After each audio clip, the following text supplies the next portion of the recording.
TV रख के पास पागल हुई सास। आजकल वर्मा जी की पत्नी देवकी जी केबल पर रियलिटी शोज देख देख कर बहुत कुछ सीख रही हैं।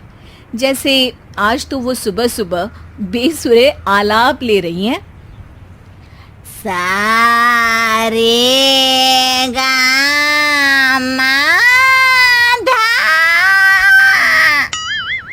माँ जी, सारे गामा पाधा नीसा होता है। अरे वो तो सब गाते हैं, ये मेरा स्टाइल है। आवाज तो कम कर लीजिए माँ जी, पर्दे फट जाएंगे कान के। ये कहो कि पर्दों में आग लग जाएगी। देखना, मेरी आवाज सुन के जज आग लगा देगी, आग लगा देगी, तू तो आग लगा देगी, ऐसा बोलेंगे। सरिता वहां से परेशान होकर चली जाती है और सास रियाज जारी रखती है। सारे गाओ, सारे नाचो। तभी बाबूजी दुकान से लौटते हैं। अरे देवकी, क्यों तानसेन बनी हुई है? कान से खून निकालोगी क्या? अरे क्या हुआ, रियाज तो करने दो मुझे। इसको रियाज बोलते हैं? ऐसा लग रहा है जैसे घोड़े हिना रहा है। घोड़े पे बैठ के ही बम्बई जाऊंगी मैं तो, जब जज साहब कहेंगे कि देवकी तुम मुंबई आ रही हो।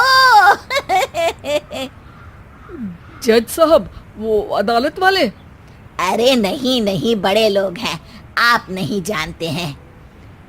ओ मैं तो छोड़ चली अपना ये देश, बम्बई मुझे प्यारा लगे। गाना गाती हुई देवकी चली जाती है और बाबूजी अपनी सरफिरी पत्नी के इस संगीत प्रेम की चर्चा करने बहू के पास चले जाते हैं। अरे सरिता बेटा, सुनो तो, ये तेरी सास को क्या हुआ है बेटा? सुबह तो अच्छा भला छोड़कर गया था इसे। सिंगर बनेगी अब वो।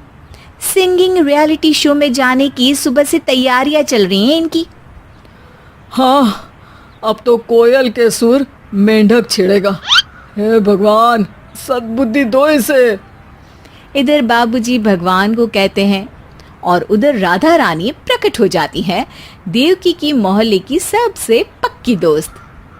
क्यों री देवकी, काहे इतना गला फाड़ रही है? कोई चीखने चिल्लाने का कंपटीशन है क्या? अरे ये देख, नया सिंगिंग शो, मैं भी गाऊंगी, हिंदुस्तान के दिलों की धड़कन बनूंगी।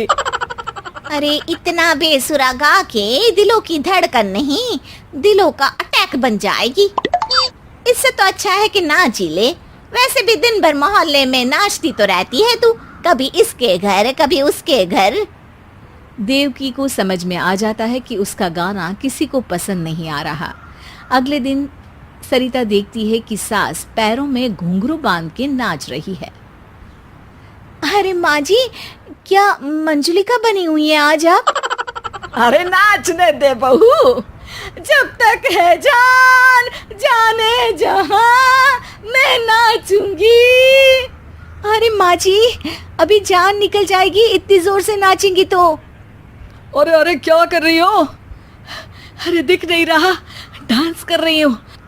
अरे जैसी तुम्हारी हरकत है, तुमको तो नागिन डांस करना चाहिए।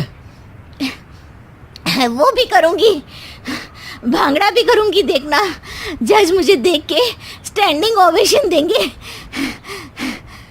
हाँ, स्टैंडिंग ओवेशन तो देंगे ही, ताकि खड़े होकर वहां से भाग सके तुम्हारा डांस देखकर।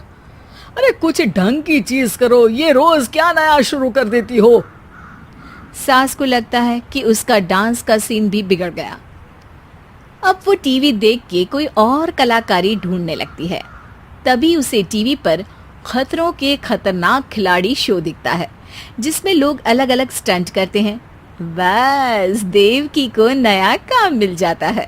अगले दिन सुबह देवकी डंबल लेकर कसरत करने लगती है। माँ जी, ये क्या कर रहे हैं आप? अरे खली जैसे बनकर खलबली मचा दूंगी। कल मैंने खतरों के खतरनाक खिलाड़ी देखा, और सोच लिया कि मुझे वही जाना है। हाँ बस। तभी वहाँ बाबूजी भी आ जाते हैं। अरे इतना भारी डंबल, अरे गिर मत जाना कहीं लेकर। अरे चुप करो, तुमसे कुछ नहीं होता इसका मतलब ऐसा नहीं कि मुझसे भी कुछ नहीं होगा। मैं तो खतरों के खतरनाक खिलाड़ी में जाने वाली हूँ। हाँ मैं तो इस शो में तभी गया था जब तुमसे शादी हुई थी। तुमसे शादी करना भी खतरों के खतरनाक खिलाड़ी में जाने से कम थोड़ी ना। अब चुप भी रहिए। अरे बहू, वो भारी वाला डंबल उठा कर ला तो। अरे नाना माँ जी, आप संभाल नहीं पाओगी। अरे मैंने टीवी में देखा था, एक आदमी कार उठा लेता है, इतना तो मैं उठा ही सकती हूँ ना। बहू घबराते हुए भारी वाले डंबल माँ के हाथ में दे देती है। जैसे ही माँ दोनों हाथ ऊपर करती है, पूरे शरीर का बैलेंस बिगड़ जाता है और वो पीछे की तरफ गिर जाती है। डंबल जाकर टीवी में लगता है और टीवी फूट जाती है। माँ जी, उठिए माँ जी। बाबूजी बहुत तेज हंसने लगते हैं। बाबा बाबा, टीवी और बीवी दो टेंशन थे मेरे, आज एक कम हो ही गया। बहू भी सास को उठाते उठाते इस बात पर ताली बजाकर हंसने लगती है और देवकी फिर से गिर जाती है। और इस बार देवकी भी अपनी बेवकूफी पे हंसी रोक नहीं पाती।